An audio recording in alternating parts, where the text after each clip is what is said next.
Okay, guys. So I guess I can go live now because the NBA and the soccer was on early this morning. So this is a continuance of my job hunting diary.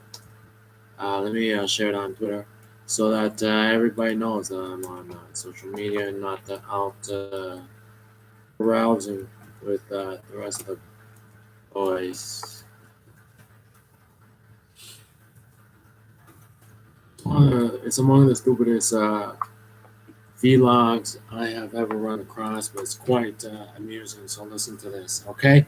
Okay, guys. So there's the stream for my job hunting diary, and my whole like family planning, job hunting planning, job career planning. Because I'm middle aged, so some people are saying, I'm middle aged. I got to go work minimum wage, be a door greeter at so and so.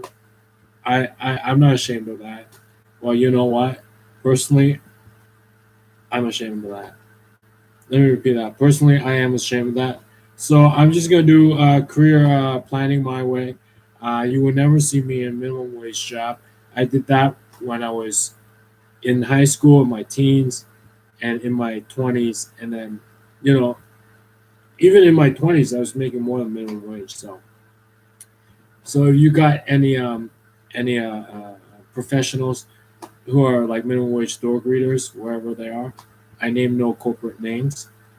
Personally, I am ashamed of that. They are not. So I think they're lying to you. But let's get on with the real crux of today's cross, which is, I'm trying to raise my credit scores. It's one step in my career planning. And I just realized something. I have a number of credit cards, and they're all different. They're all like children I might have. One credit card likes jewelry and diamonds. One credit card likes clothing. Even one credit card, I put a car on one credit card. So one credit card loves cars because I actually put a fucking Mercedes on one credit card. Another credit card loves clothing. Another credit card loves jewels and diamonds. And I'll tell you something. If you got a credit card, maybe you know, reserved for fine dining or something, whatever it is. Here's the tip, okay? My personal tip I found out I am not a registered licensed money professional or anything. So this one credit card was over its limit. And every month I was paying it. But because it was over its limit, I had to pay additional like administrative paperwork fees. And I couldn't change it because it's their policy, right? And I couldn't even raise my credit limit on this one because once you're over the limit, you're in this sort of like funny territory. So what should you do? I already hear some people already know. What you do is you gotta close it down because ironically, while you're paying and you're over your limit, you think it's like shut down automatically. It's not shut down. What you gotta do is you have to shut it down.